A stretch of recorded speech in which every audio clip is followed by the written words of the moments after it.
Kindness. It's more than just an act. It's a power, a force, that can change the world, one person at a time.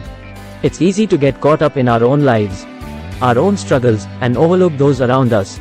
But today, we're encouraging a shift in perspective. Look out. Look beyond your immediate surroundings, your personal sphere. When you do, you'll see opportunities for kindness everywhere.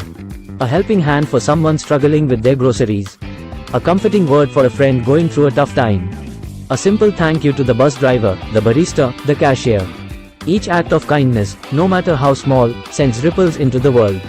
It can brighten someone's day, change their mood, even alter their perspective. That's the power of kindness. But it doesn't just impact those on the receiving end. It changes us, too.